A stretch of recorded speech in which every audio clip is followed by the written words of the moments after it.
Disclaimer: the views and opinions expressed in this video are Charley Sanders' own personal views and do not reflect those of Sydney Fringe Festival. Good evening, everyone, and welcome to the first of the Sydney Fringe Festival's 2021 Masterclass series. My name is Charley Sanders. I'm the program's producer here at the Sydney Fringe Festival. We have a small in-person congregation perhaps in part due to a wee COVID outbreak just prior to the weekend.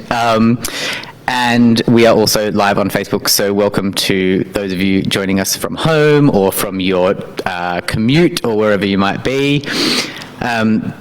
First things first, of course, it's incumbent always to recognise that we are here together today on First Nations land. This is the lands of the Gadigal people, near to the border where it meets the lands of the Wongal people. This land has been the home of storytelling since before any other living culture on Earth, 40, 60, some say more, 1,000 years. And we're so privileged to be able to gather here to share stories, create theatre, and I always like to indicate an earnest wish that we will do so better together with our First Nations brothers and sisters in future than we have in the past. I need to pay my respects to elders past, present and emerging, and to any First Nations people joining us in person or online tonight, and invite those of you who are not here on Gadigal land with us to pop your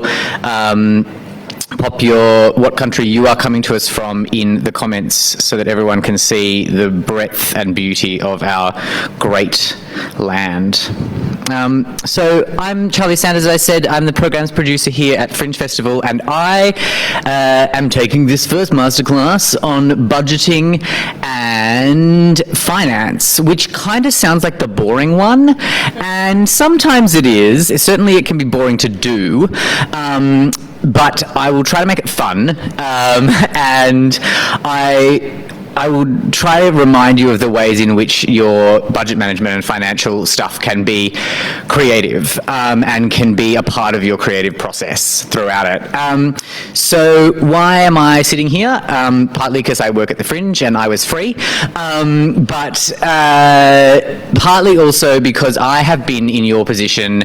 I was in your position 10 years ago. I am sometimes in your position at the moment, and I will probably still be in your position in the future. So I'm an independent arts maker. In addition to my role here at the Sydney Fringe, I'm a theatre director and producer. I have a company called House of Sand, which makes work all over Australia and New Zealand. And we started out in the Adelaide Fringe Festival years ago when I lived in Adelaide. We presented work here at the Sydney Fringe, the New Zealand Fringe Festival, and Fringe festivals around the globe and the nation. And we also, like many of you I would imagine, started out making work with very few dollars and no formal training in what it means to produce or create a budget. Some of you may in fact be starting from a stronger position than I started from 10 years ago. So one of the great, the reason that they always say to me, you got to do the budget one, is that I have made all of the mistakes that you guys don't need to make now because you've come to this class, which is lovely. So that's kind of me. You might hear a little bit more about me and my practice a little bit later on, because we are actually in the midst of a fundraising campaign at the moment, and I thought it might be a kind of interesting case study. So now to you, this class and this kind of masterclass series, I suppose, is very much couched to what our artists need. So we try and build it year on year based on what we've had in feedback in the past, and what we hear from artists, throughout the year. But I wanted to just do a quick survey in the room by show of hands, and on the Facebook by a quick comment in the chat. I said the Facebook like a Karen. That was really bad. Anyway, on Facebook, by a comment in the chat, about your experience as a producer. So I'm just going to break it down into like 3 categories. First time producer, never done this before. Emerging producer, done it a few times, but still very much feel like you're learning the ropes. Or kind of a more established or mid-career producer. By show of hands in the room, and as I say, comment on Facebook, who thinks of themselves as a established producer who's done it and knows the ropes? No one in the room. Anyone on Facebook, Charlotte? Not yet. Not yet. Those answers might, yeah, they might take a couple more minutes. What about a kind of emerging producer, done it a few times, but still learning the ropes? Most. Cool. Yeah, so most in the room, maybe like 70%. And who is totally first time at the rodeo, cherry popping tonight kind of producer? Awesome. Welcome to the dark side. Great. So that's a kind of, it's good to know that about you guys so I can kind of tailor how I speak and what I speak to that. Who's done a work at the Sydney Fringe Festival before? 3, like, there's about 10 of you, so like 30% in the room. Great, that's really good to know. Awesome. So we will talk a little bit tonight about the top line rules and guidelines for kind of just making a budget generally. I'll try to move relatively fast and try to keep it enjoyable. And then we'll do a bit of a deep dive into 2 of the sources of income beyond box office that I think are most accessible to, particularly to emerging producers and to fringe producers, which is government grants and philanthropy. So if you are here in person in the room, please feel free to ask questions kind of at any stage, although there'll be a couple of points where I'll specifically like stop and be like, any questions? And if you are on Facebook, please feel free to pop your comments or questions in the comments section. And Charlotte, who is on hand, who is my 2IC and has probably been answering all of your phone calls, will bring them to the room. Charlotte will probably also try and come around with a mic. It feels very like ostentatious and bougie to have a mic in this situation. It's not for your benefit, actually, those of you in the room. It's for the feed so that they don't get really crappy camera sound quality up the back. So Charlotte will come to you. If you have a question, pop your hand up and Charlotte will come to you and make sure that that is also captured for the Facebook feed.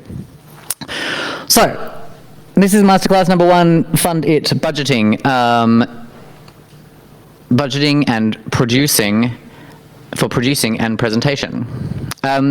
So these are some of the things we will cover in more or less detail tonight.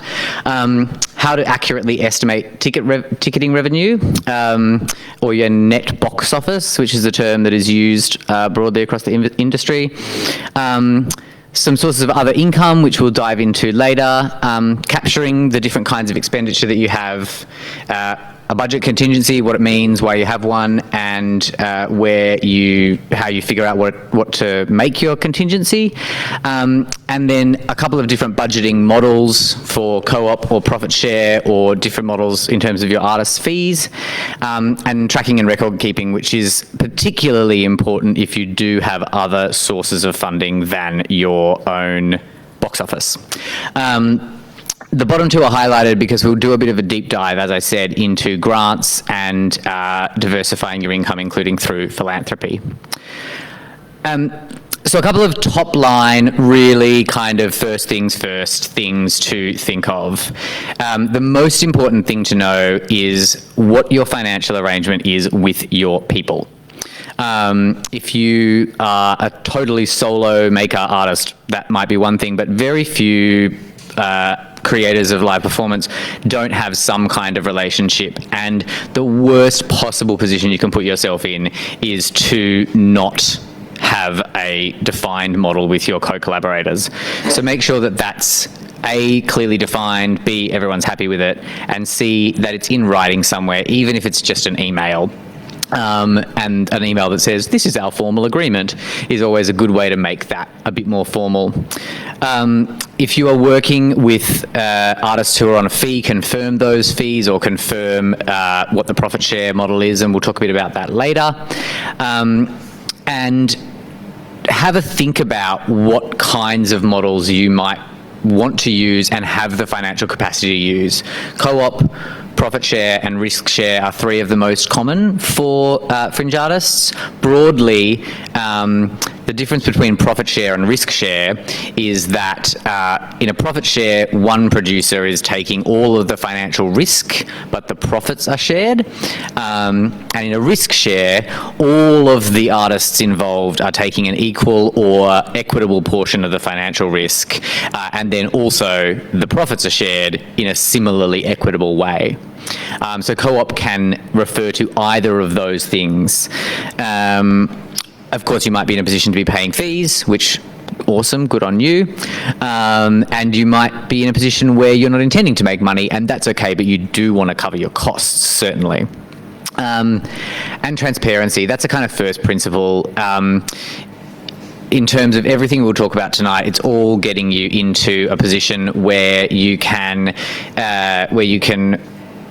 say that you can document everything that you have earned, everything that you have brought in, everything that you have spent, so that at any point anyone asks you, where's my money? You can say, well, actually, there's none left because we spent it. Or it's right here, and this is why it's $756, or whatever it may be. The other thing I like to bring up really, really early is accessibility. And that's because it falls off everyone's radar. So we'll talk more about specific budget lines and things you might spend money on, but accessibility is a human right, and it is totally underserved in the arts, especially the independent arts. Definitely come to it. Out of interest, does this venue have a lift? This venue does not have a lift. This is one of the least accessible venues in Sydney, and we're super aware of it. One of the things that conflicts with accessibility is heritage listings, and this building is heritage listed. So we are in the process of a very expansive DA that will make this venue accessible. It's a 5-year plan. It's hundreds and hundreds of thousands of dollars, but it's definitely happening. But there are also, this is an interesting point on accessibility, there are also lots and lots of other ways you can make your venue accessible or your event accessible. Wheelchair users, people with disability make up 25% of the population. Wheelchair users make up about 4 or 5% of that 25%. So ensuring, for instance, that you have a well-lit entrance option, as we do through the internal stairs, that you have staff on hand that can assist people with a walking stick, that as many of your events as possible are Auslan interpreted or captioned. And I should say that the live stream is not captioned because Facebook auto captions are crap, but there will be a captioned version available to people delayed in a day or so's time. Audio describing your events. There are so many other ways to make your work accessible, but they do all cost money. So what I have started doing as an independent producer myself, and what we've started doing at Fringe, is that in every single budget we have an access provisions line, and we make it a percentage of the total budget. Depending on what your budget is, it might be 2, 5 or 10 or 20. But it's really, really important, and a lot of independent artists forget about it. And if all that means is that you have done some research into what a relaxed performance means, you've put your collateral about a relaxed performance out there, and you've got someone on hand to deal with anyone who's having some grief, that's a big step in the right direction. So I'd like to raise that early. Yes, Charlotte. What's a relaxed performance? A relaxed performance is a performance that is relaxed in nature, and is generally accessible to neurodivergent people, people with autism spectrum disorders, or that might not be the right language around autism spectrum, but on the autism spectrum, and a variety of other people who find accessing theatre or performance in its normal form, native form rather, challenging or inaccessible. So often what it means is very loud sound cues are quieter, there's a general kind of low ambient level of lighting in the audience, there's the capacity to leave the theatre or make noise without it being considered rude or disruptive to the performance. And all of those things mean that people who might have kind of hypersensitivity to a variety of, or a different level of sensitivity to a variety of stimuli can access that performance in a range of ways. It's also a particularly good event for people who want to see work that is about themes that might be triggering for them, but that they feel like they want to engage with. So there's a whole range of reasons why it might be useful to attend a relaxed performance, including but not limited to, disability, autism, and neurodivergence. So yeah, at the top line, we do have a whole access masterclass down the track at number 4 in like July. So we can talk more about that then. But I like to include it right up front because it's really important. So moving on to the specifics and the granular stuff around setting ticket prices and creating the first kind of income line in your budget. Basically, your budget's going to need 2 things. It's going to need a whole big long list of all your income and a whole big even longer list of all of the things that you spend or your expenditure. And your primary income in many cases, or at least the first one that you know you're going to have some of, is going to be ticketing. So how do you set a ticket price and how do you come to your advertised ticketing price?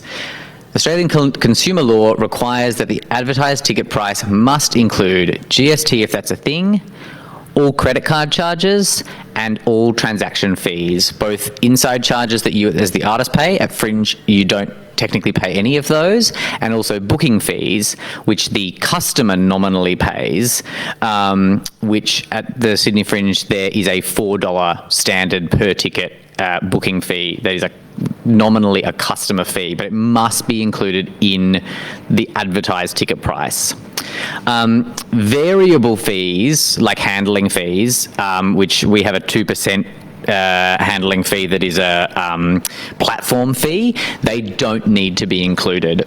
So that's why when you're in the Eventatron and the registration system, you'll see that there is that 2%, that is a variable fee that sits on top of the advertised ticket price. Worth noting too that this year there's been some shifts and changes in our ticketing system. So for your Fringe show, we're just figuring out exactly what the system will be. In the past, what we used to do was that you would enter into Eventatron the actual advertised ticket price. So the audience member pays $35 plus 2%. You put $35 into the registration system. That might be different now with our new ticketing system, and we will do lots and lots of very comprehensive comms about this. But the new ticketing system may mean that actually you put in your net ticket price, so what you as the producer need to receive, and we add on top of that the $4 booking fee and any other fees, which I'll talk about the capacity for other fees a little bit down the track. So that's just a kind of little note. But the broader kind of top line thing is that you need to consider that what the audience member pays is not what you get in your pocket. You've got to take account for the 2%, which is outside of the advertised ticket price, the $4 booking fee, and then GST, which can be 10%. Yes? I have a question. Yep. Are you changing it because it makes it easier for us, or is there a reason why you're changing it, for example? Yes, and we've actually changed our whole ticketing system this year. So we're working with an entirely new ticketing provider, which provides much greater functionality for a whole range of things: package deals, interactions with other Fringe festivals around the world, flexibility, all sorts of things. And one of the things that is native to that new ticketing provider is something that we've only discovered since the handbook was published, which is why this isn't in there. But but that we do believe will make it easier for artists to know what they're getting in their pocket, to say, this is my ticket price, and you pop the other stuff on top. Yeah, so both. Yeah. Which ticketing providers have you said? The company are named Red 61, so they were created for the Edinburgh Fringe Festival. Yeah.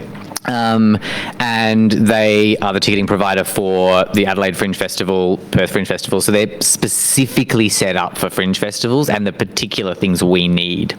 Yeah. Previously, we worked with a company called I Want a Ticket, who are great. They're Sydney local. They're fantastic. We have always had a great relationship with them. But they were made for standalone events, and our functionality required something a little bit different after 10 years. Charlie, do you just want to repeat unmiked? Oh, yes. I should repeat on my questions. Thank you, Charlie. So the questions were about who the ticketing provider was, is and was. Yeah. As the slide says, understanding your advertised ticket price helps you to come to your net price, which is what you get and what you can actually put into your budget. GST, I won't harp on too much about GST, just know that you've got to pay it, and it's about 10%. It's really complicated. It can be much more complicated than you think, so talk to an accountant or something if you're worried about it. But basically, deduct 10% from everything before you kind of account for it in your budget. And that's 10% of the... It's like 11.5% in the other direction, if that makes sense. Like when you're adding GST, you add 10%, but when you subtract it, it's a different piece of maths. I don't fully understand it. I have a budget with the formula in it, and it does it for me. But maths people can figure it out. I'm a like formatting budgets person, not a doing the maths person. But GST, in terms of your tickets through the Sydney Fringe Festival, you absolutely do need to pay GST. Now, if you're registered for GST, for those who are earning more substantial amounts through their practice, obviously we will pass that GST on to you to then pay as your GST. If you aren't registered for GST, we need to withhold it. That's how the system works. So there's a 10% margin there that we need to hold and then pass back to the government if you are a non-GST registered entity, which most fringe artists probably are. You're probably operating as a sole trader. So if you have GST questions, I mean, you can come and ask me afterwards or send me an email, but I will probably say, I don't fully understand it myself, so maybe ask your accountant. But it's there and you should be aware of it. So calculating box office budget and your average ticket price. Some top line considerations is what are you charging and what variation in what you're charging is. So flat prices can be really simple and useful. Different rates for concessions, student, industry, different rates for other nights. Price reserves doesn't happen very much at the fringe level, but it is possible if you've got like an immersive or interactive event and you want people who participate to pay more or possibly less than people who are just observing, that kind of thing. And are you offering lower preview tickets? Those all contribute to how much you're actually going to make. Which I think the next thing shows a bit out. Yes. You can't just set your full price ticket and go, yeah, we're also going to have $22 concession and students and MEAA members for cheap and previews, and then do your maths on the full price figure of $38, because a whole bunch of your tickets will sell for less than that. So this is a little maths table. Basically, what it does is it allows you to make an estimate of what percentage of your tickets will sell at which price point. This is a pretty good breakdown for a fringe show. 50% full price, the other 50% at some sort of concession. Then you times each of the figures by point, whatever the percentage is, which gives you your average actual ticket price. So make sure to take that into account, because I've done it so many times when I was a earlier career producer being like, yes, the full price ticket's $35. So I'm making $35 a ticket. And then all of a sudden I'm like $700 in the hole. So don't make that mistake. And then once you have that figure of what in this example is $34.30, you can start coming to your average net price. So this table looks a little bit complicated, but to all intents and purposes, it's a matter of kind of continuous deduction. So the first section is deducting numbers of tickets that you can't sell. So the capacity of the venue in this example is 8. You want 10% comps because you want to give them to media or friends or, the people who lent you the set. Then you withdraw a couple for tech. If you've got like for instance, we had to withdraw 2 for the camera this evening. You might have a sound desk in the bank. And then you might want to withdraw a nominal 1 or 2 per performance for a companion card carrier for a person with who requires a companion to attend with them to bring their companion, which is a free ticket. Or you may need to remove 2 chairs for every wheelchair that comes in.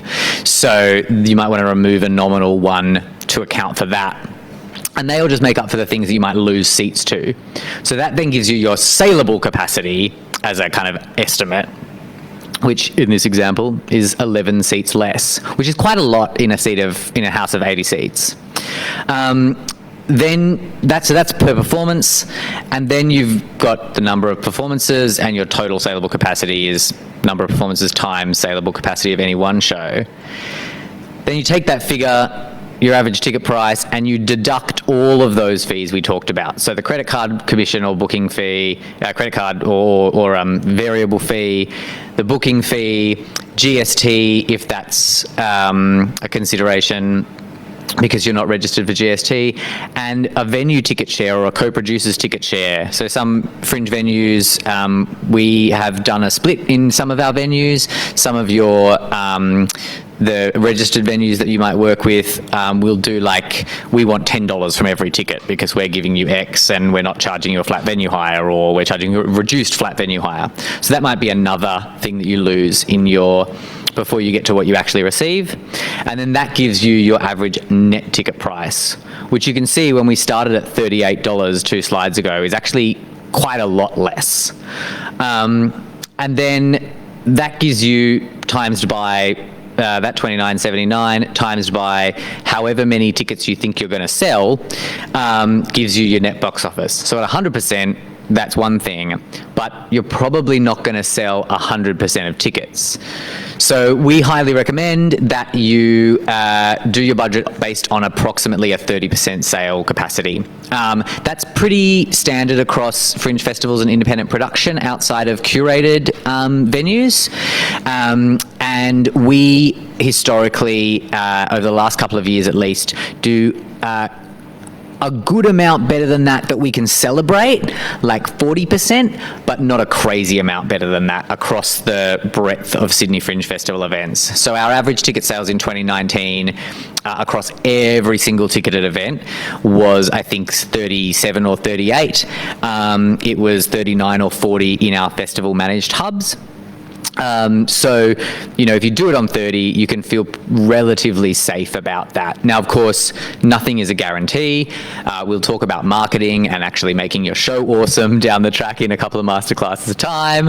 And it could be that through some or no fault of your own, you actually don't get to that point. So there are no guarantees when it comes to the public coming, but 30% is pretty safe. And then if you go gangbusters and you do sell 80 or 90% of your house, awesome.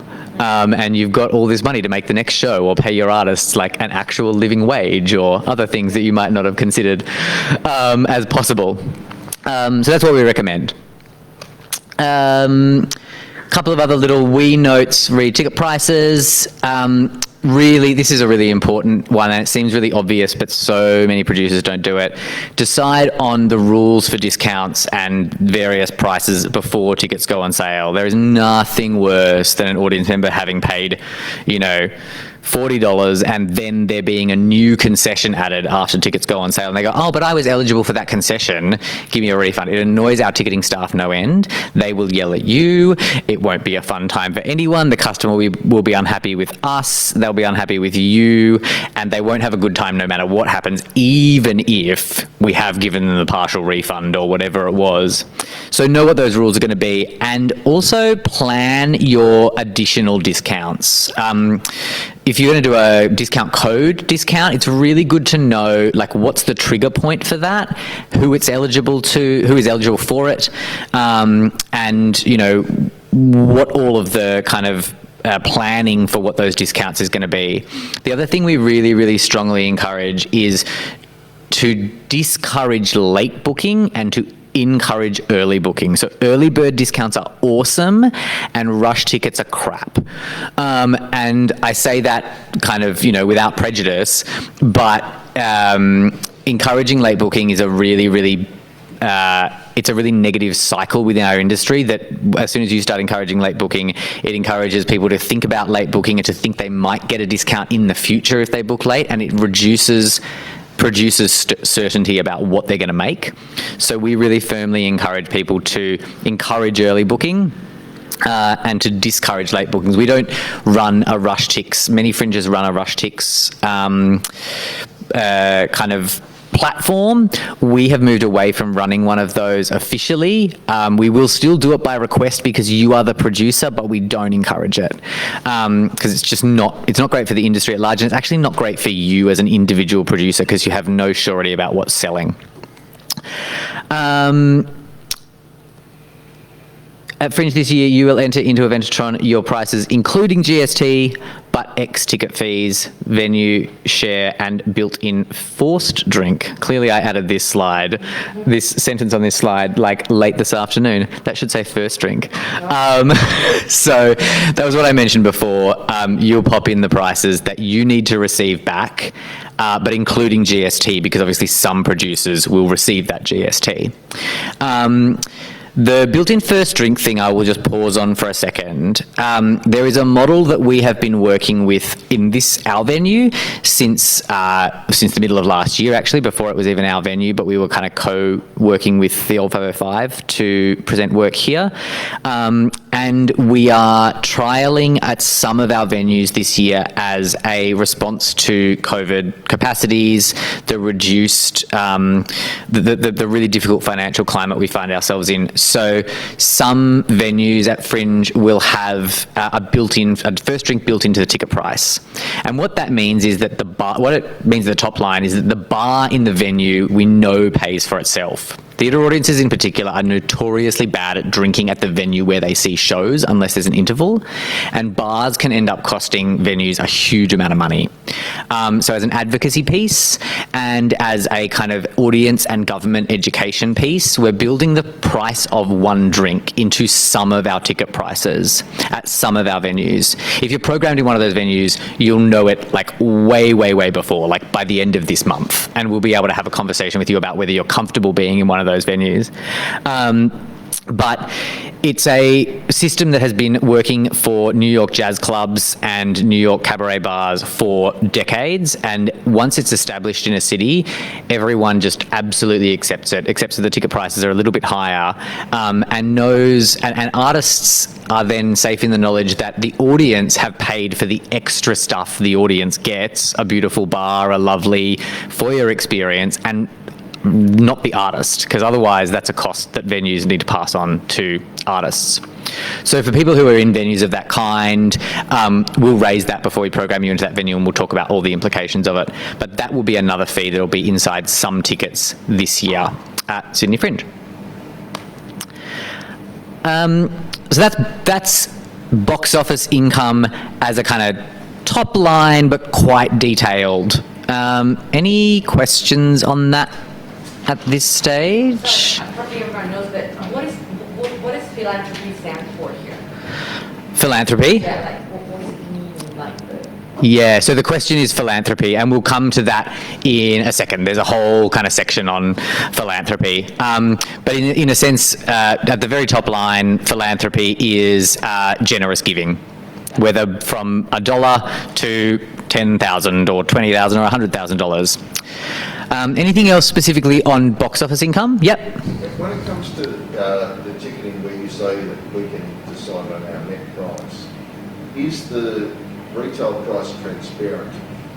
Yes. Okay. So the question is how transparent is the retail price transparent? And yes, it is.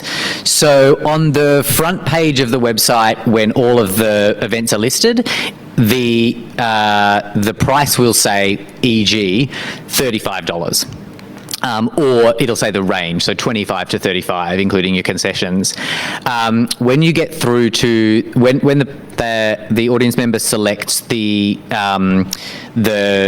specific ticket band in which they would like to buy their ticket, it has a little statement underneath that says what that price includes. So it'll say includes $4 booking fee and $10 drink, or includes $4 booking fee, or whatever it includes.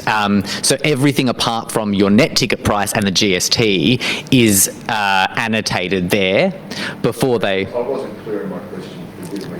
No worries. What I'm saying is when I'm establishing the ticket price, can I at that time see what the retail price will be? What the price point will be? Yeah. So sorry, the clarification on the question is, can you see the what the retail price will be when setting the net price? And yes, in a roundabout way, you will be able to see that. It might not be directly in the function because of the way our registration system works, but there'll be a kind of somewhere nearby, there'll be a table where you can do some very simple maths to make sure you know what it's going to be. Yeah, absolutely. So transparent in that respect and transparent for audiences. Awesome. Yes? What is the average ticket price? What's the range? We get asked that a lot. The range is huge, and the average is less than we think it should be. So the question is, what's the average ticket price and what's the range of ticket prices? The range of ticket prices is everything from free to $150. The average ticket price currently sits somewhere in the high 20s, and we know for a fact that artists are not breaking even at those prices. We are really strongly encouraging artists to charge what the work is worth, which at the very least is what it costs you in hard dollars. So obviously you may have other sources of income, and you may not want to discourage audiences by setting the ticket price too high, but we have found across the years that audiences are actually willing to pay, especially audiences buying a full price ticket, are willing to pay more than artists think that they are willing to pay. And as a kind of advocacy piece, it's really important to us that artists aren't ending up out of pocket, or not making the profit that they should be making for all the work that they've done, just because they think audiences won't value the work enough to pay that $35 or $40 for it. So our average ticket price currently sits somewhere in the mid to high 20s. That was as of 2019. I would encourage you to really think about the value of your work, and unless you are, doing a show that you've done many times before, you're a solo artist without a team to pay, you're in a free venue, unless all of those things come together, think about your work and your labor, and the money that you're spending, and set the ticket price as accordingly as you possibly can. If you're a first-time artist, you're working in the emerging artist share house, you probably can't get away with charging $80, but you probably can get away with charging $32 or $35. Audiences will pay that. They know, especially in Sydney, they know that leaving the house costs $50. Like, you just leave the house, it's falling out of your wallet. It's just falling out of your credit card, more likely these days. So we encourage you to really set that and value your labour within that, not just your hard expenses. Anything else on box office? Awesome. If stuff comes to you later, we can obviously circle back to it. But But I will try and power through these other things perhaps a little bit quicker because time has run fast. But we need to talk quickly a little bit about other sources of income. So we'll do a deep dive into two of these in the second half. But these are a list of some of the other sources of income you might have. So philanthropy is an obvious one. Sponsorship and in-kind support. Sometimes there's a bit of crossover. You can get in-kind sponsorship, like free printing. Grants, which can come from, a range of sources, crowdfunding, which is a kind of philanthropy, and other earned income like merchandise. So obviously when you're building your budget, you need to, once you've accounted for what you think you're going to make in box office, you account for what you think or know you can raise in all these other forms. Do any of those terms not make sense to anyone in the room? Awesome. Cool. So that brings you, that as essentially you've figured out what you think your income is going to be. And I would really encourage you to do it in this order. Start with income and then figure out what you can afford to spend. If at all possible. You're going to do a lot of back and forth. You're going to start with it and you're going to go, oh God, I need to spend this. Now I have to go back and find more money. But if you possibly can, figure out what money you've got and then figure out what money you're going to spend. So there are 4 or 5 major kind of production expenditure categories. The first one, obviously, is the actual cost of the production. All of the things that actually are in the theatre or the venue with you when you're doing the event or related to that. So rehearsal space, performance venue, lighting, sound, all of that stuff. This is the stuff that most people remember to put in their budget because it's obvious. You have to spend hard dollars on it.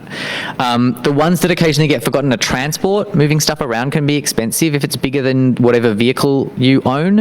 And in Sydney, that's often a bicycle, which doesn't carry a lot of sets.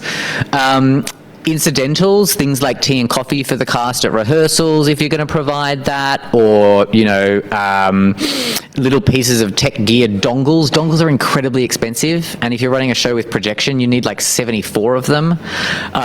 So account for that kind of stuff. And Bunnings runs. Bunnings runs to get gaff and, extra paint and all that kind of stuff. Have those lines in your budget. Remember to put them there. Just bung in $200-300 just so you're not out of pocket when it comes in. And if you don't spend it, even better.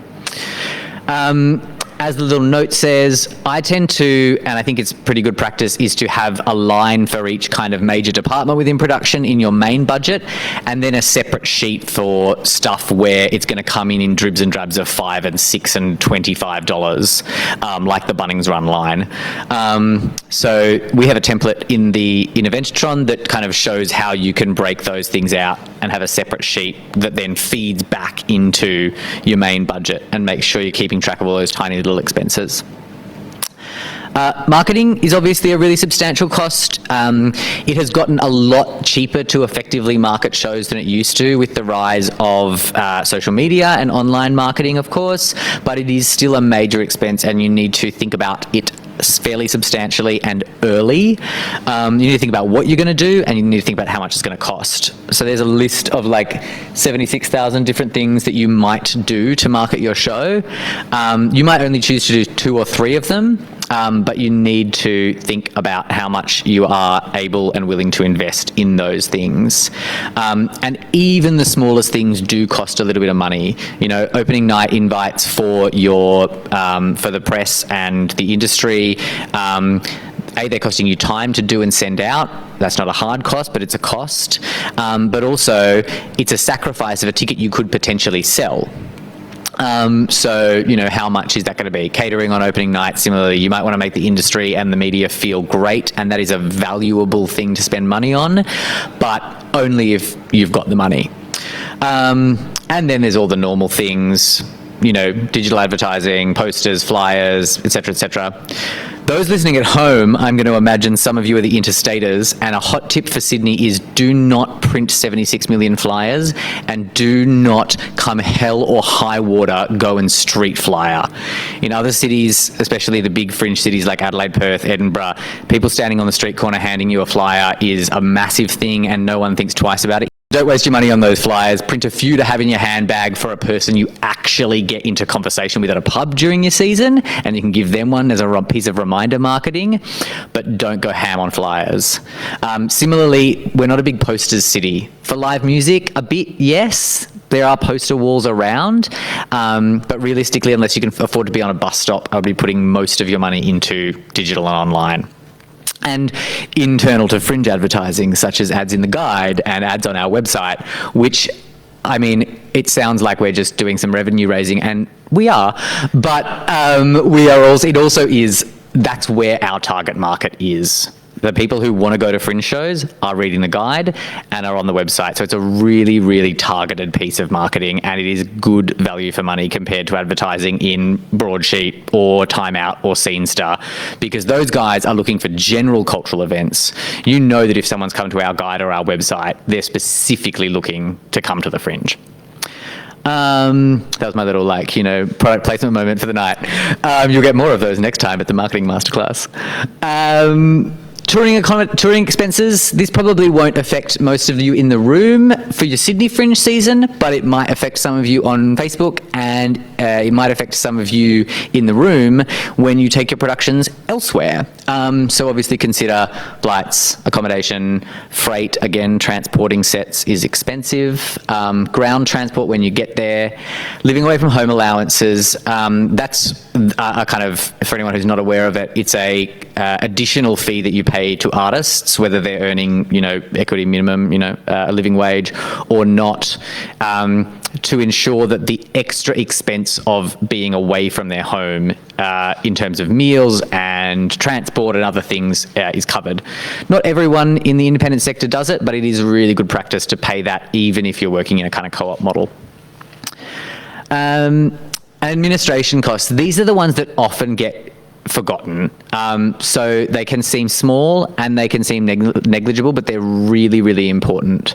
Public liability insurance is the biggest one. At the Sydney Fringe and at almost all festivals and in almost all venues, you will be legally required to have public liability insurance for everything that happens on your side of the footlights.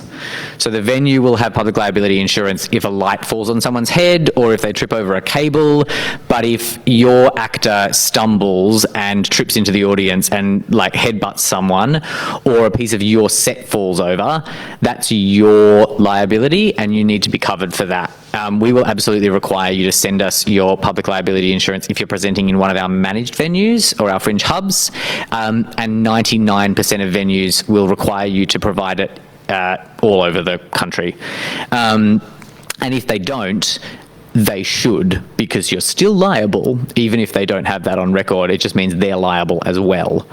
So that's a big one. It can be really cheap and easy to get. Duck for Cover online, duckforcover.com, have great PLI for artists, and it's like $400 a year or something, and you can do as many shows as you want with up to 40 artists in them, and so it's not expensive, but you've definitely got to have it.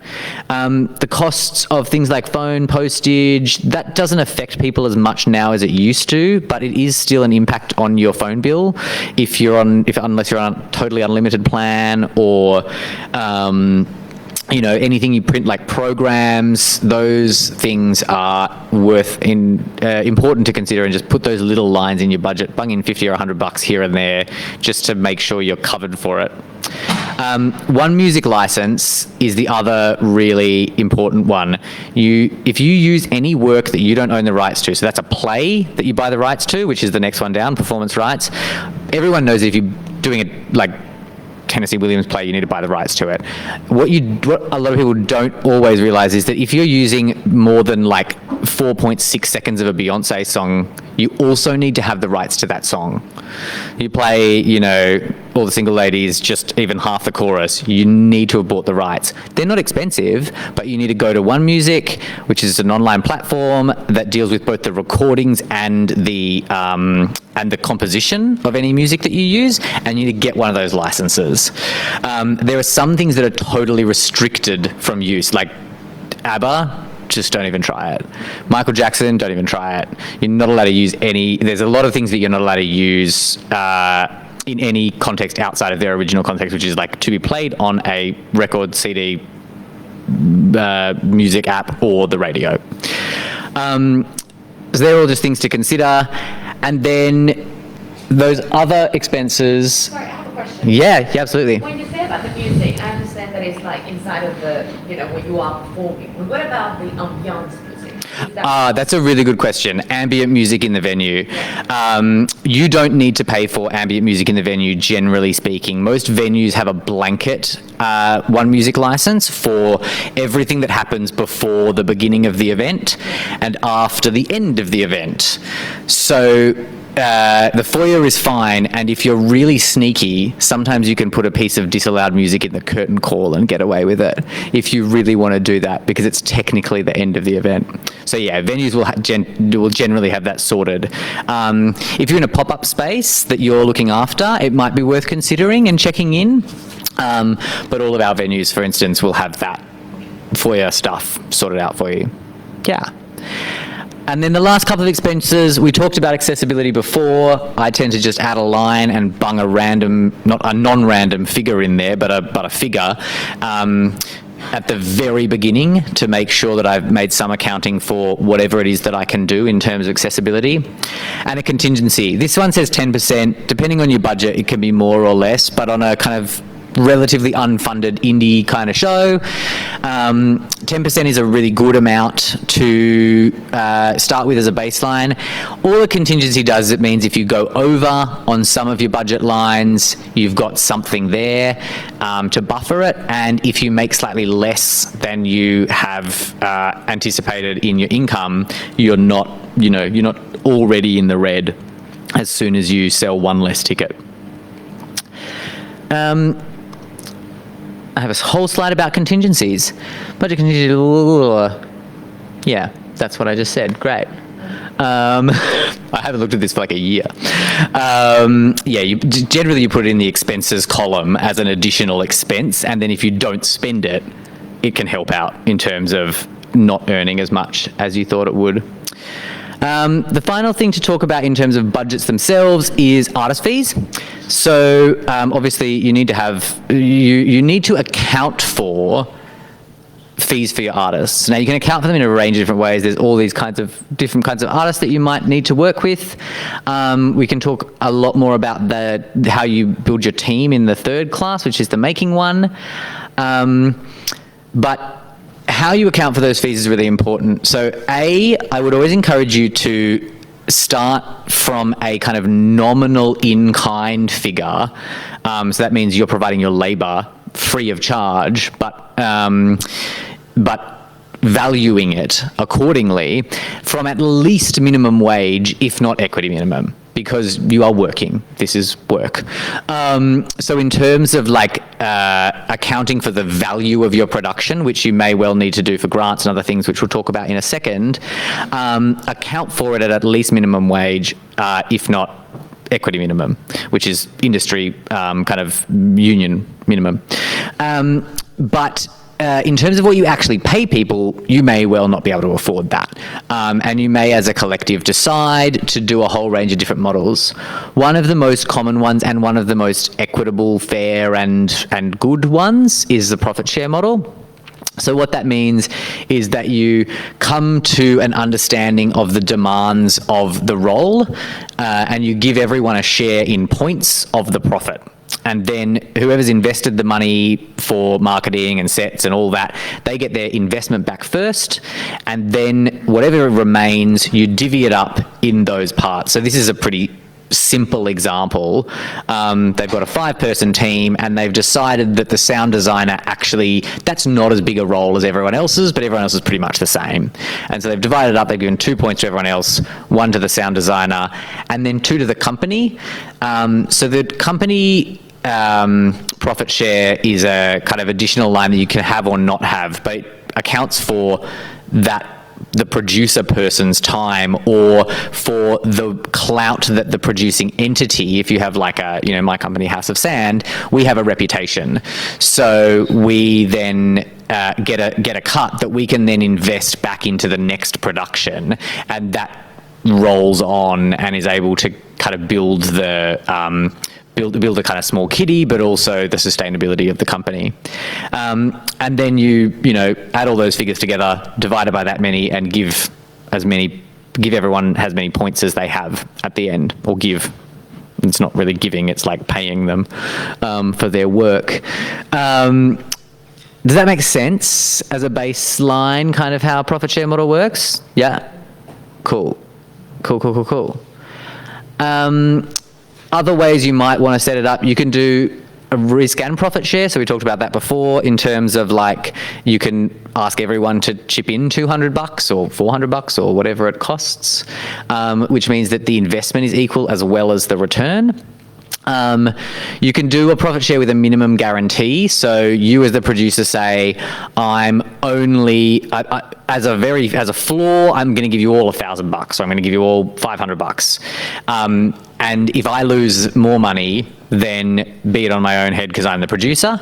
And then if we go above that amount, we'll do a profit split. That's quite a good way for artists who are moving kind of from that emerging bracket into a more established practice, to kind of, I suppose, like exemplify that you're taking your artists really seriously as professionals. Flat fees are great if you can afford them, and then you can do at the upper end of the like professionalization spectrum, you can do equity minimum where the artist invoices you as a contractor, and you can at the very top set up a payroll system and be a properly operating company. Oh my God, there's so many slides. So many things to talk about. Tracking and record keeping. This is really important. Tracking and record keeping, your budget is great, and then you need to figure out whether you're actually sticking to it. I tend to do mine in 4 columns. So you have the original budget, you alter it as things emerge, and then you have your confirmed figures, and then you have a column that is about what you've actually spent. And that just keeps it really in order, and you've got a really clear and transparent understanding of your whole process. And then a few little like sneaky things. Overestimate your income and underestimate your expenses. That way you're always doing really well. Don't forget about GST. Don't forget about hidden charges or inside charges, things that the $4 booking fee that you might not always remember. And don't delete your contingency too early. In fact, I would say never delete your contingency. Just leave it there. If you never spend it, great, you made more money. This is a list of some excellent resources that you can access that give you more information about all of these things. Arts Law is a really great resource in particular. They have so many resources.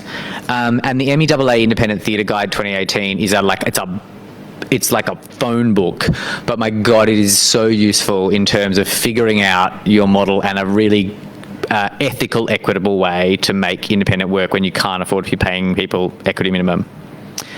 And that is the end of the first half of the thing. Questions about budgets and budgeting?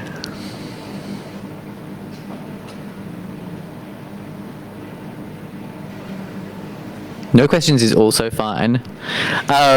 What we might do, and keep raising your hands if questions do come to you, but what we might do is take a kind of 5 to 10 minute like loo and bar break and my voice break, and then we'll come back and we'll do a bit of a deep dive into those 2 things I talked about before, fundraising and philanthropy and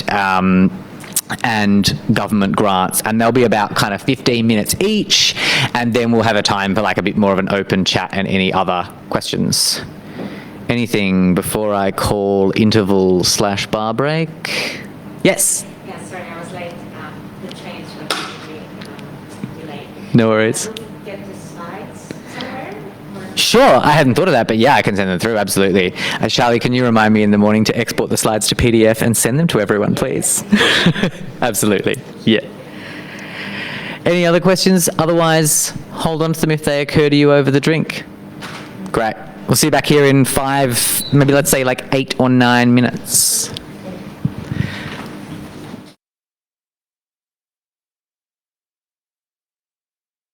place, isn't it? Thank you, Nathan. Let us know when we're back. Awesome. So a couple of questions came through in the break. Charlie, can we have the other mic up? Hello. This is an awesome question, by the way. Hello, this is from Joel Burrows. Hello, here's a quick question that I'd appreciate getting answered at the end. Well, we're going to do it now, sorry. I'm producing a new show called A Campfire Story, which takes place around an actual fire pit. And I thought it would be rad if we could snag a sponsorship from a marshmallow company. However, I am not on a first-name basis with such an organisation. So I was just wondering what the best way would be to approach one. Thank you. That is an excellent question and is something that we're going to come to in a kind of general way. But I would say when you have something like unique, quirky, bespoke, and like super cool like that you've thought of, absolutely pursue it to the nth degree. You never know what will happen. Don't bank on it. Like, don't imagine they're going to give you like $10,000, but they might give you a never-ending supply of marshmallows and $1,000. So be realistic. In terms of how to find those people, most websites have at least a hello contact, and if you make the subject line super sexy, you'll probably get a response. It's always worth trying. And use your networks. You know, if you know someone, like I randomly know someone who works at like the Ferrero Rocher factory in Bathurst, they're going to know someone who knows someone who also works at like the Allen's Marshmallow factory because they're in the same industry.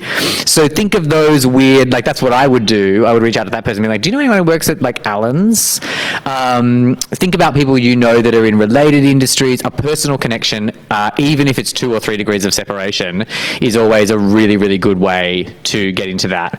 But yes, quirky sponsorship deals are friggin' awesome if you can get them. So definitely reach out to those people. And LinkedIn, like sponsorship managers, marketing managers of that company on LinkedIn. Yes. Yeah. Charlie's just saying sponsorship managers and marketing managers of the companies they're all on LinkedIn.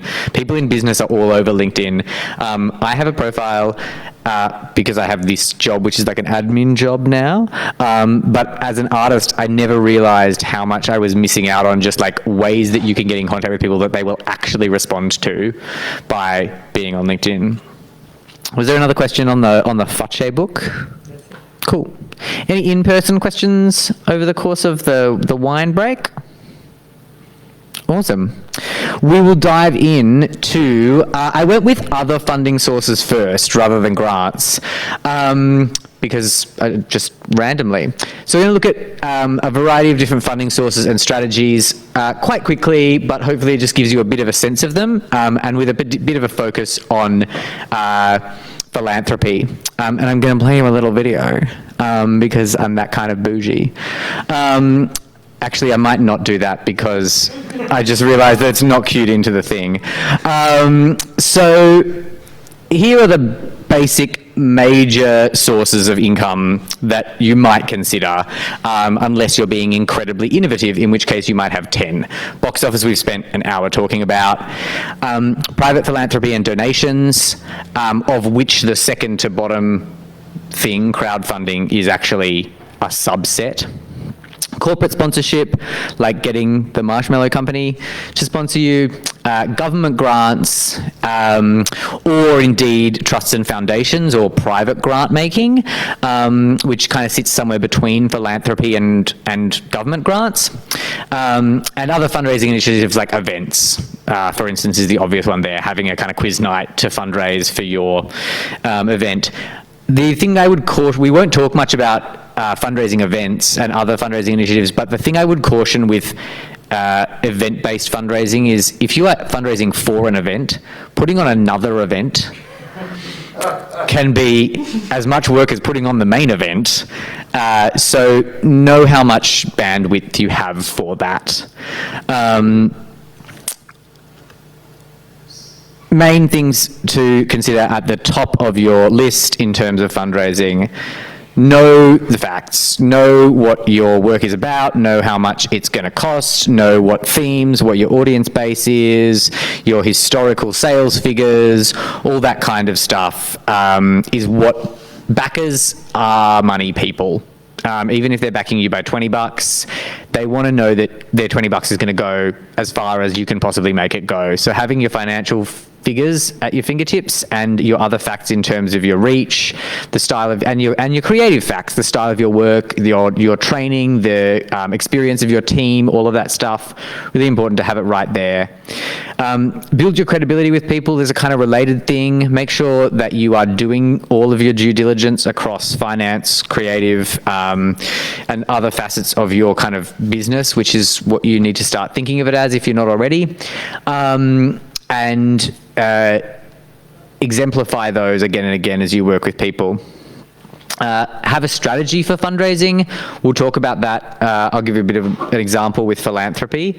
With my company, research and identify likely opportunities and be appropriate and responsive and keep in touch. They're pretty simple things, but they are really fundamental. And when you're busy making a show, they can fall by the wayside. I have absolutely been a culprit of letting my donors contact list go cold for like a year because I was so busy. And then the next time I needed money, being like, oh God, I forgot to email these people for 12 whole months and they gave me lots of money. And then we lost some of them because they weren't being regularly updated on what we were doing. Others were kind and benevolent and and understood that we were busy artists and we had a lot on our plate. But you will, lose some people if you don't keep in touch with them and keep them abreast of what you're doing and where their money is going. Understanding the value of your activities. This is almost backtracking, but knowing what you are worth and what your activity is worth is really important for telling people how much money you need. Even if you aren't asking to be paid equity minimum, saying, my team are contributing $100,000 worth of their labor in kind, can you please give us $5,000 to pay for the set, is a really, really meaningful figure to have at your fingertips. And to be honest, $100,000 worth of labor in kind, if you've got a team of 10, it's not that hard to get there. Like, that's not a ridiculous figure. So, value that, understand the value of your worth and the worth of your work and your assets. Annotate that value in kind and communicate it where you can. And then be really transparent about your budgeting and what you are actually asking, whether it's a corporation, or a individual donor or a range of small donors or the government, what you're asking them to fund and why you need their money rather than being able to account for it from box office. Because capitalist society, unfortunately, most people's baseline thing is, why isn't this viable? And you've got to convince them that it's got worth beyond its commercial viability, which we all sitting in this room know and think that it does. But that's a narrative you need to be able to make and to narrativize. A couple of other key ideas about fundraising and different funding streams. You will never get a grant if you never apply for a grant. I have seen so many grants or paid residency opportunities go to artists because there weren't enough applications from awesome artists.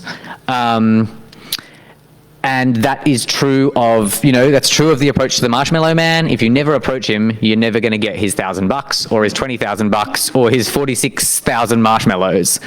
And it's true of all kinds of approaches that you might make.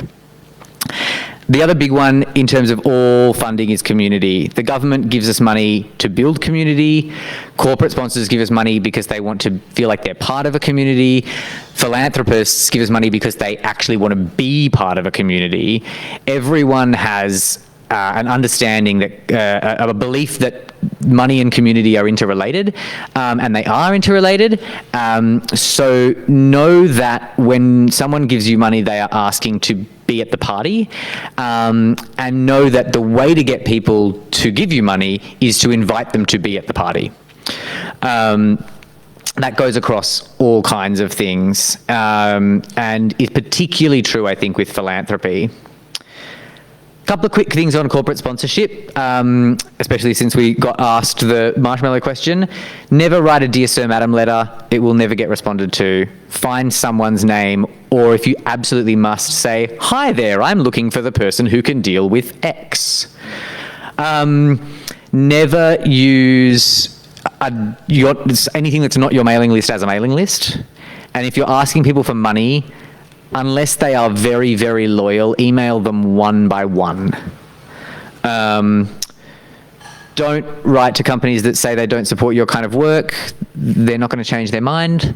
And don't write to companies unless you have a strong entry point. Really, it's way better to send 3 targeted corporate approaches than 160 scattergun ones. Things to do: keep it clean, and that's both like a corporate morals kind of vibe, clean, but also sharp and concise. Know what you're asking for and know what value you're providing. So if the value you're providing is, 1,000 people are going to see my show where we basically roast marshmallows over a fire for an hour, and they're going to see your branding all over that and all leave the theatre wanting marshmallows, that's a good offer. That's a good offering that you have. What do you want for that? Well, maybe it's $1,000, maybe it's a never-ending supply of marshmallows, but know what it is and tell it and ask for it clearly coming in. Present facts, make it look good, be creative. That's a good one as well. You are a creative person. Your pitches, your narrativization of why you're fundraising, put those storytelling skills to work and think of the whole process of asking for money as a separate creative process, or even as a part of the same creative process.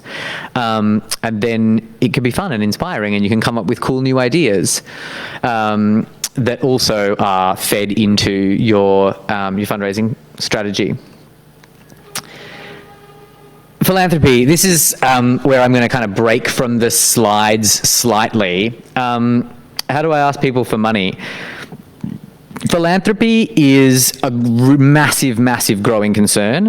It is the fastest growing element of arts funding in this country. It is taking up a lot of the space that ever decreasing government funding used to take up.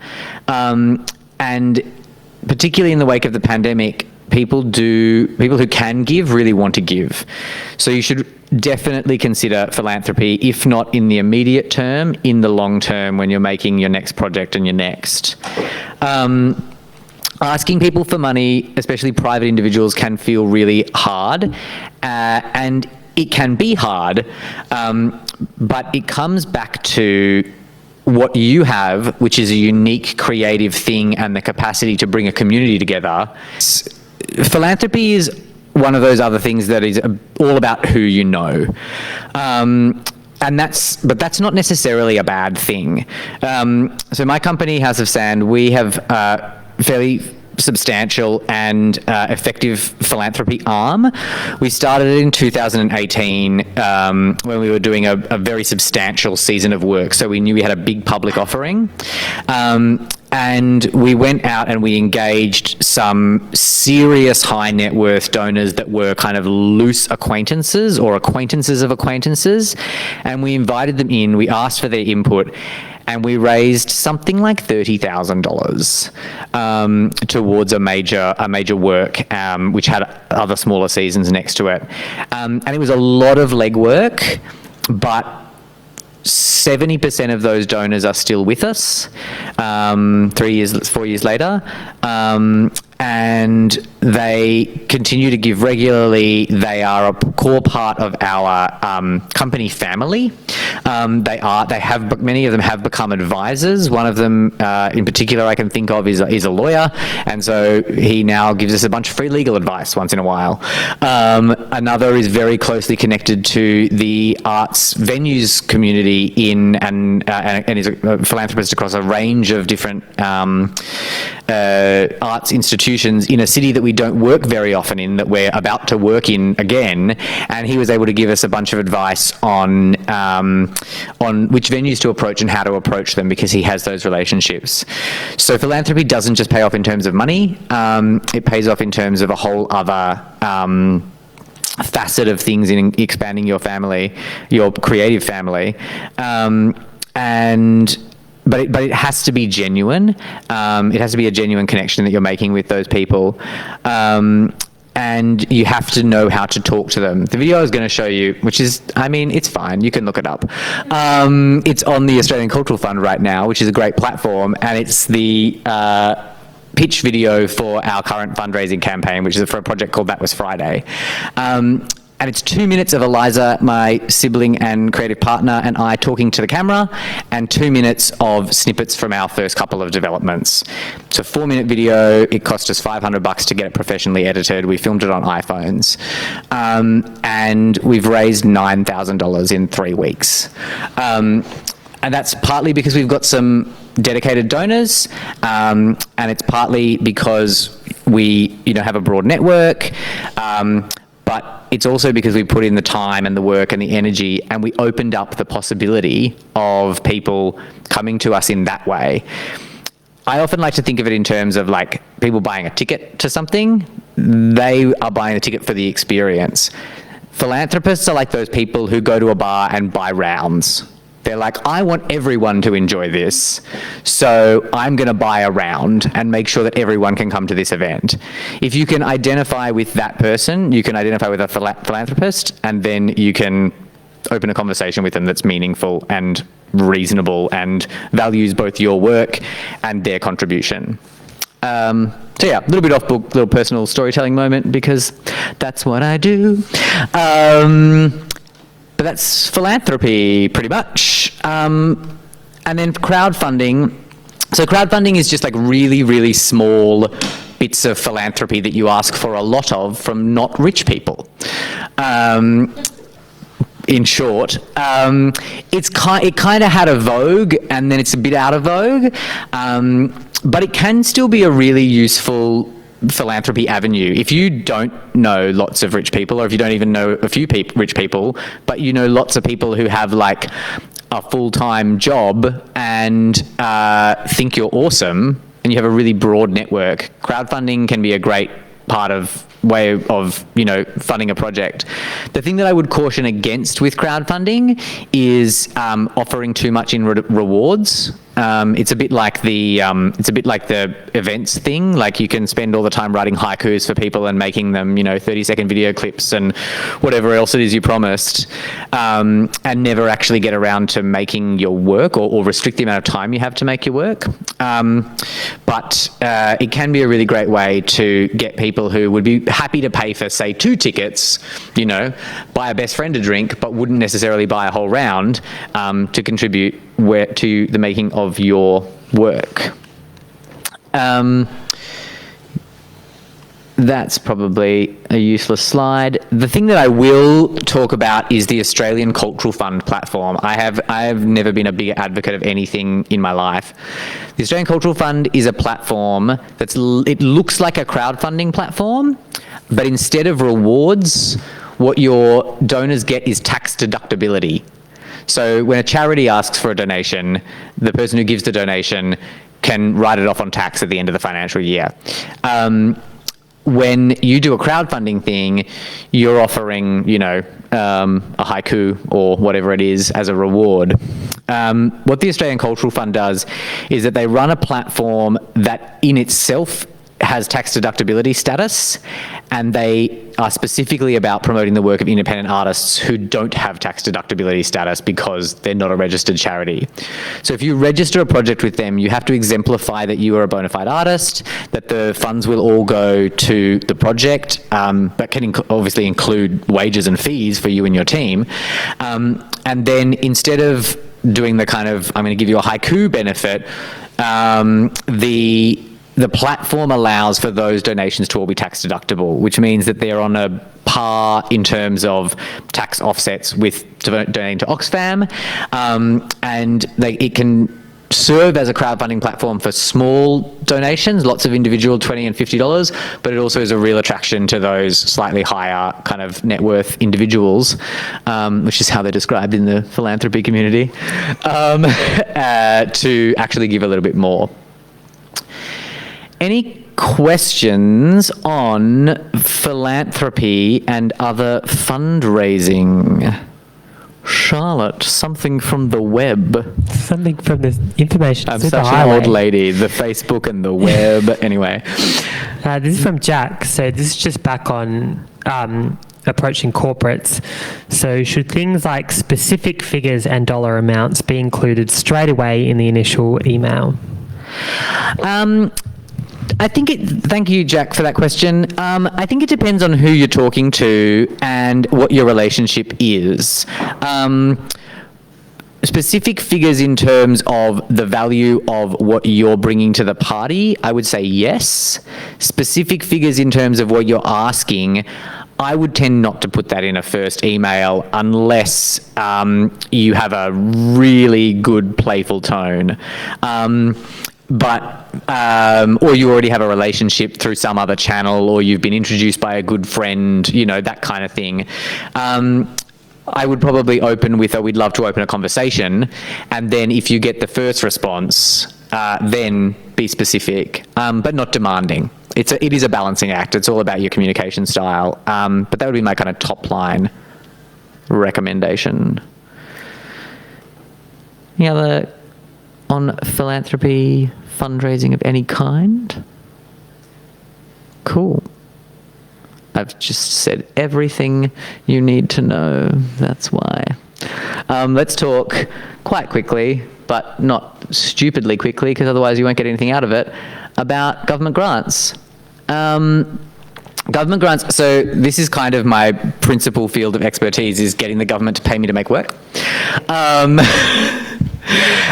And then making the work is my actual principal field of expertise, obviously.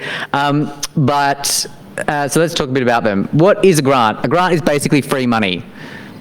You sort of have to exemplify that you spent it on the thing you spent it on, and you probably should spend it, and you won't get it unless you're spending it on something good, but basically, a government grant is the final residual late-stage capitalism piece of our government saying the arts, like education and health, are worth something, maybe only infinitesimally in their opinion, but something more than what the market will pay for them. I think, personally, and I'll get on my high horse about this at every opportunity, that the arts funding pool should be incredibly larger than it is. I think access to the arts and culture is a human right, like the access to education, access to healthcare, and I think we should live in a society where you can go to the major theatre companies for $2 and the government should be backing that, like they do in Berlin and in Germany. And I think that artists should be supported to make work throughout their practices and their careers. But we do have this residual little pocket of funding that that exists at the state, federal and local council level, and is the government's little nod that indeed what we do is to some extent worth more than what the market will pay for it. Obviously, it is it's also a chance to, when thinking about what project to apply for a grant with, if you have multiple projects in your kind of, in your view that you're looking to work on, I think often you will tend in Australia not to get a grant for every single project. And so it's worth considering which projects and creative obsessions require you to go deep in a way that doesn't have a season attached or make money. So be strategic about that, and apply for grants with the projects or at the times when you need to like sequester yourself away in a room and not have a show at the end of it or whatever it might be. It's a way to go into your practice without constantly having to think about all of the stuff we've talked about for the rest of this masterclass, if you choose to use it that way. What do you need to do to get a grant? You need to find out which grants there are and which ones you are suitable for, and you need to apply for it. You need to write an outline of what your project is going to be about. You need to develop a budget so that they know that that the funds are going to be well used. You need to gather a bunch of support material to exemplify that you are excellent and that you can do what you said you would do, and that you have a track record, a history, that your project is well planned. And you need to get other people to assert all of that stuff about you, because no one's going to trust just you unless, they don't know you from a bar of soap. Basically, that's a grant application in a nutshell. They are incredibly difficult things to do well and incredible easy things to start doing and to get better at doing over time. You probably won't get the first grant you apply for. Maybe you'll luck out. Maybe you're amazing at narrativizing your work instinctively, and you fit in the pocket. But I would just firmly encourage all artists who are out there to start applying for grants, start finding what is there and applying for them, especially in New South Wales, where the funding is more stretched. So many artists have just given up on applying for grants or never got into it in the first place because the culture isn't there. And again, it's that you got to be in it to win it thing from earlier on. So in Australia, the basic model is that there are four styles of grants, and they basically follow the tiers of government. So the federal funding body is the Australia Council. They tend to fund work that is kind of culturally important and made by leaders in the field in some way or other. But they do fund a range of different stuff, and they tend to have a really strong focus on funding work that is both excellent and exemplifiably not commercially viable. That tends to be the sweet spot for the Australia Council. At the state level here in New South Wales, it's Create New South Wales. Each state has their own funding body, which is generally either called Create the State's Name or Arts the State's Name. They're all very creative about their creative department titles. And then you have the local government as well. Each has a different priority. And then you also have private grant-making bodies, trusts, foundations, and philanthropic collectives. So many of these guys you can only apply to if you're already a not-for-profit, but there are some that you can apply to as an individual artist, especially emerging artists. There are some trusts specifically for emerging artists or specifically for graduates of particular institutions. And you can get money from them for professional development or for skills development on the job or projects. And each of them has different priorities. So eligibility and priorities kind of overlap, but eligibility to begin with is the things that you must do to be able to apply for the grant. So almost all of them will say you have to be an Australian citizen, for instance, in Australia. Most state funding bodies, you have to be a resident of or have a substantial proportion of your practice in said state. So, you can't apply for a grant in Perth in WA if you have never set foot in Perth. You might be able to get away with it if you go over there once a year and work on a residency and you engage artists there and you contribute to that working community. So check that you're eligible for the grant. That's pretty obvious. They all have specific eligibility criteria around art form type, around the financial models, around the kind of work you're creating. And then they all have different priorities, which is what's going to make you competitive for the grant. So LGA priorities tend to be about benefit to the local community, the image of that local government area, and often about the future viability of the work. So they like to see projects that are going to kind of top out of the grant cycle and become commercially viable later. And they also like work, they're also okay with work, often okay with work turning a profit. So they're happy to fund things that turn a profit. State government priorities tend to be about bringing work to the state or exporting work that makes the state look good in other states or around the world. And they tend to have these kind of merit-based rubrics. They say merit, impact and viability at Create New South Wales. They all have some version of that. Are you good? Is your work reaching a lot of people, and can you actually pull it off? Some version of that they will, most of the state bodies will have.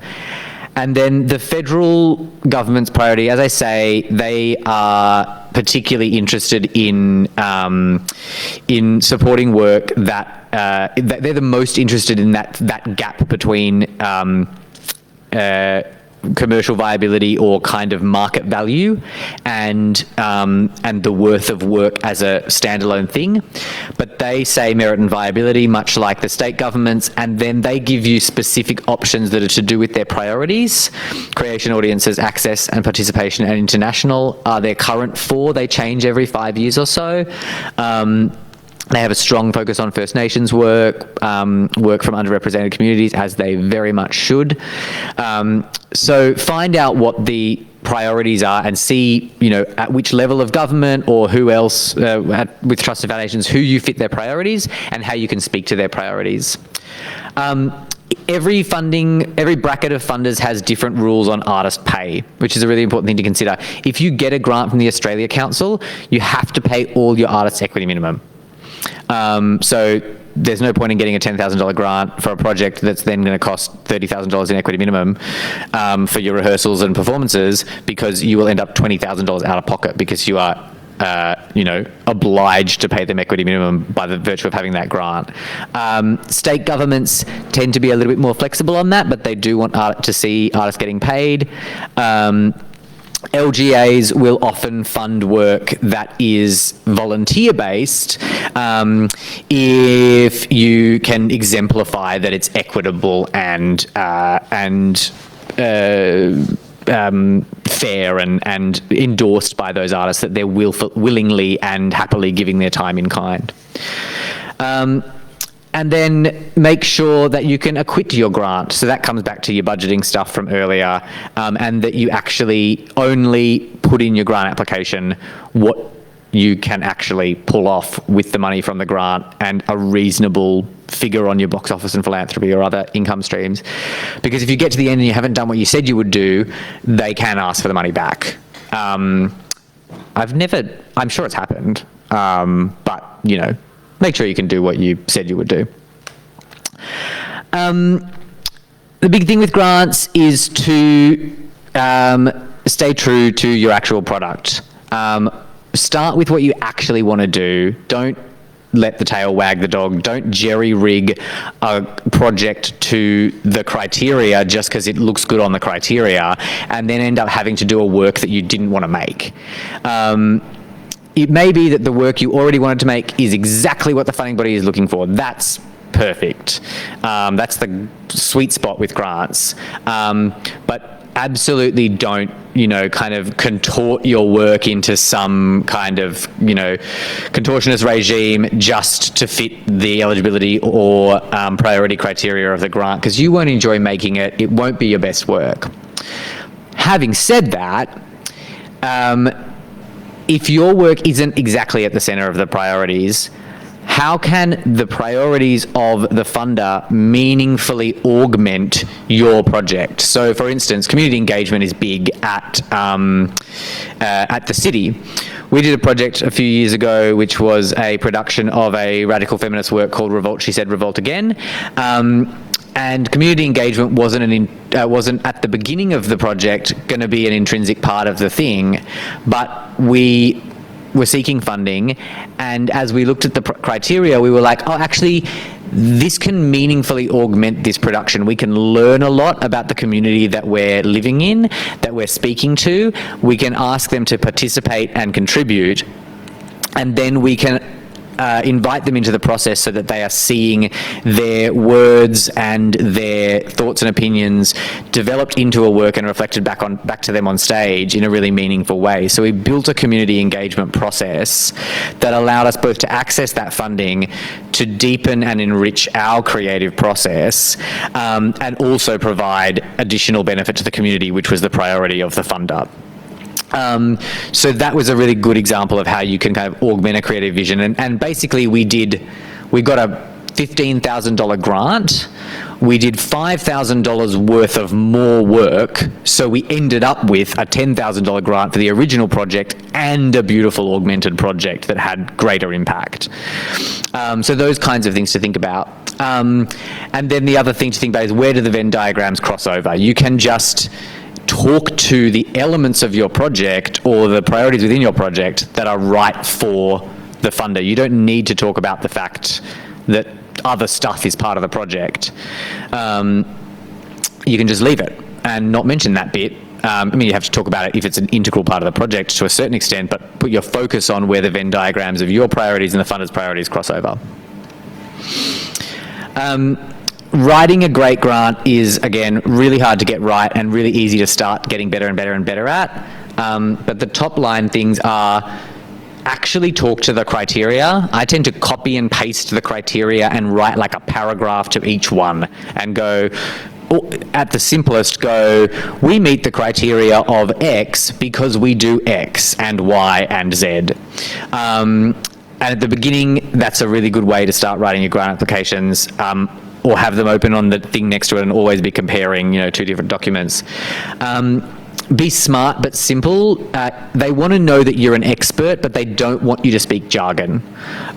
So talking about, like post-structuralist dramaturgies of the feminist, this, that, and the other, is probably not going to get you a grant unless you're applying to a very specific funding body. Talk in smart layman's terms. Talk to a person who is like a intellectually savvy person with a degree in something that has nothing to do with your field, or is a smart high school graduate, and you'll get the tone of a grant application about right in terms of being smart but simple. Show that you're passionate and treat it as a creative development. So many grant applications end up being really cold and kind of academic. It's not an exegesis. You're trying to get them excited about your work. So be as vivacious and passionate as you are when you're talking to your mum or your best friends about it. And when writing a grant application, I think one of the most kind of beneficial things can be to treat the creation of the application as a little mini creative development. Like, how are you going to work? What is your process going to be like? What do you really want to explore? What are your audience going to be? Working through all that stuff is actually, sometimes we don't do it with as much rigor as we probably should, and doing a grant application actually gives you a chance to do that and go into it. There's going to be frustrating stuff where you have to cut the word count down and make the budget balance and all that kind of stuff. But if you can treat the writing of the copy at least as a mini creative development, you'll get something really huge out of it, and it won't be time wasted even if you don't get the grant. And then two really simple logistical things: make someone else read it. Sometimes your sentence doesn't make sense, and always save it regularly. Read your history. Ask people who've supported you in the past, people who've come to see your work, for support letters, and for assertions of your worth. Talk about the things that you've done well. You can just forget to mention the fails and the flops. And use your storytelling skills. That's, we are storytellers, we are sharers of the human experience. So put that narrativization and that capacity to weave a wonderful story into the story of your grant application and your project. Grant budgets are slightly different to other budgets in a range of ways. the main thing to think of here is that grant budgets tend to have to, with the exception of some local councils, they tend to have to be zero profit. So if you are making a profit, you don't need, if you're making a $5,000 profit, you don't need the last $5,000 of the grant. That's how they see it. So you need to balance the columns exactly in the application. That obviously can and should include fees for you and your team. It doesn't mean you can't pay yourself for your work, but you can't just have money left over that's not allocated to someone or somewhere. And know the rules, know what you're allowed to spend money on. They will all have some things, like most things you can't make capital purchases of, like, you know, 6K projectors or grand pianos, because you don't need to buy a grand piano to do your show, you just need to hire one. So, you know, you can't do various things with grant money. And when writing a grant application, this kind of a budget, which is just kind of your major lines broken out into cash and value in kind, is a really good thing to give them on the front page. They will ask for detail, but more often than not, when they're assessing the grant, they will have like your 1-page project description or 2-page project description with them and the top line budget. So being able to put it back into these kind of 5 or 6 main categories, they'll know what they're getting, and a clear sense of where the money's going and how their value is being allocated across the various things. Most places will want as much of the money as possible to be in artist fees and production, because that's the things that they are there to fund. Auspicing really quickly, if you are a sole trader,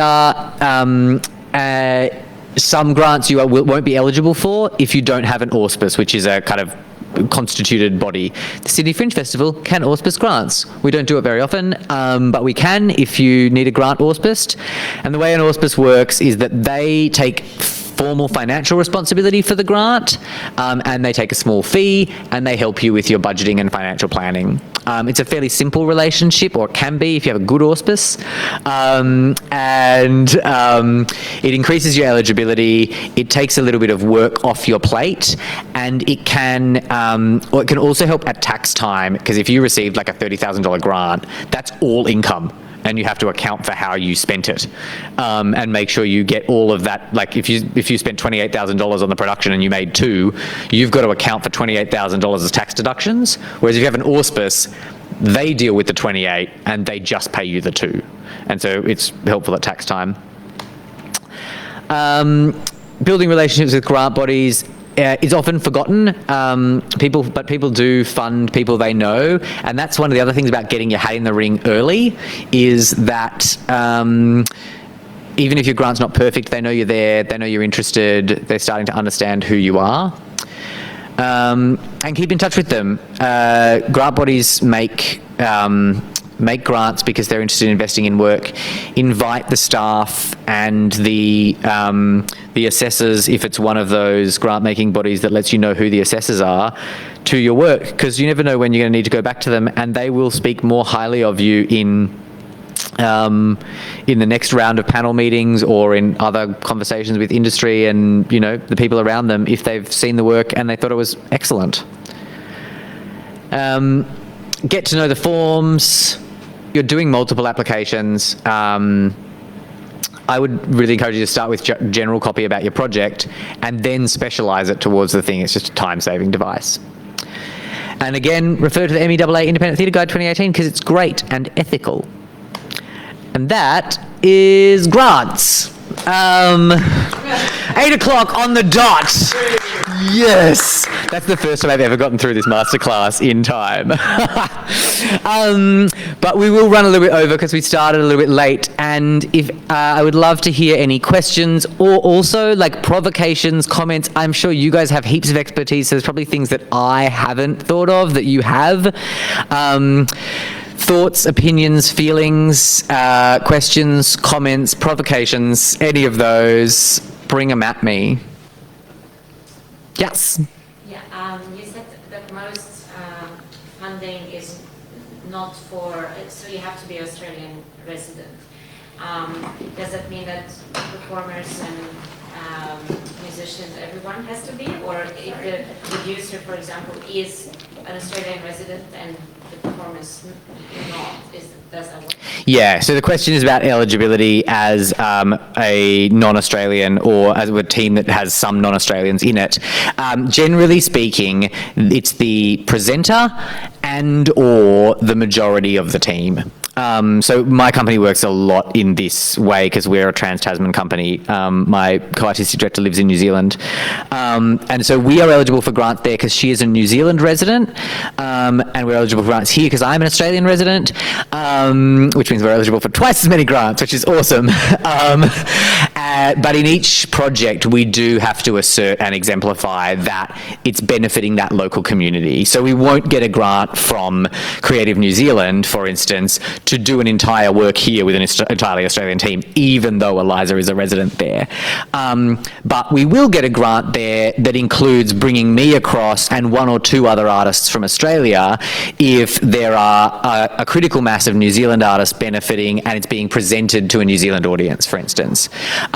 So yeah, use the kind of common sense rubrics on that. If you've been living here for a long time, it sounds to me, I'm sorry to cast aspersions, but that you might not be a citizen or permanent resident. But if you can exemplify that you've been contributing to the community, then some bodies will consider you to be a resident for kind of artistic purposes, or if you're a resident for tax purposes, often that gets you across the line. And if you're working as part of a team, better safe than sorry, pop the Aussie on the header and make them nominally the producer, and you're just one of the artists that they're working with who happens to be a foreign national living here. Yeah. What else?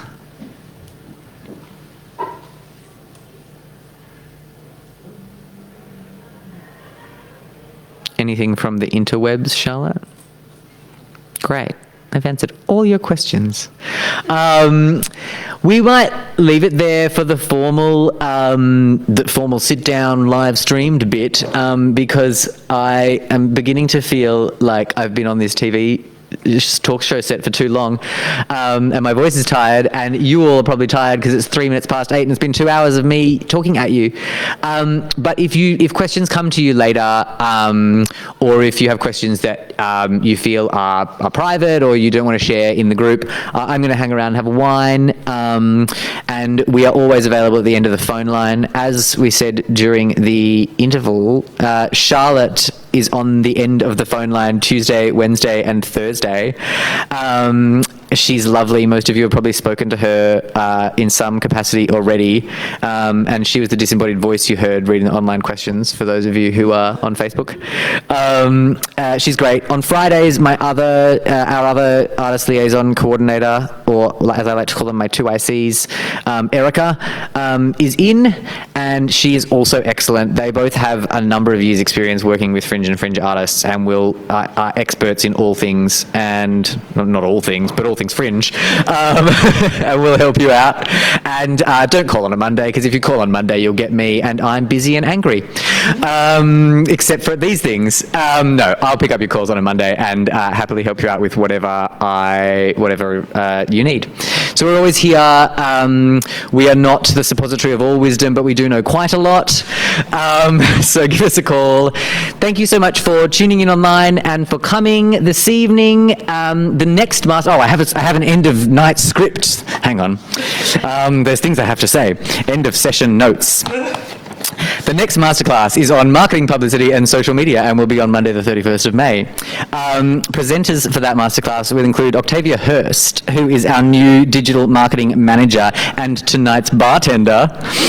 Taves is a phenomenon. She has worked for news, she's worked for afters, she's worked in marketing roles across our sector and elsewhere, and she is a digital marketing genius.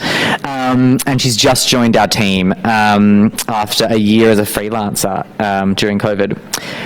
Wei Tai Haynes, who is also a new member of our team, is our new social media coordinator, is a social media expert across the arts and and advocacy and politics, is a major political activist and manages all the social media for their campaigns, and she is phenomenal. And then a representative, I'm not sure who yet, of publicity company Articulate PR, who do most of the major festivals. We'll be talking about like publicity and how to get editorial and that kind of stuff. And we'll also get an artist to do a case study of how they market their work. So that will be a cool, like, rapid fire, lots of speakers kind of session. We also have a special offer specifically for Fringe artists and people who have tuned in to this masterclass online from Creative Plus Business. If you want to get more into the weeds on all of this kind of thing, this is a script. Creative Plus Business provides confidential independent business advice and skills training through New South Wales Business Connect, a dedicated and personalised New South Wales government program that provides trusted advice to help you start or grow your creative practice, arts business or organisation. Our advisors will help you work through your particular challenges, whether that's starting out, financial literacy, business basics or marketings. All sessions are completely confidential and anonymous, and all New South Wales-based creative practitioners and arts organisations receive 4 hours of free confidential advice and support from one of our 10 creative industry specialists. That sounds like corporate jargon a little bit, especially when I read it in that dumb voice, but Creative Plus Business are phenomenal. I have appraised myself of their advice personally, and they are an amazing resource for learning heaps more about this kind of stuff. So please do go and look that up. Their website is just creativeplusbusiness.com, or you can email them at hello@creativeplusbusiness.com. That's me. That's tonight. Please stay, have a COVID-safe drink. You are allowed to network, but we encourage you to sit relatively still in small clumps and not breathe on each other too much for COVID safety. The bar will remain open for a round or two, depending on how much you want to drink. And Charley, Taves, and I are here if you want to have a chat or ask us any questions that you didn't want to ask in front of everyone else, which is fair enough. Thank you on Facebook so much for tuning in. Send me an email. Thank you all. See you soon.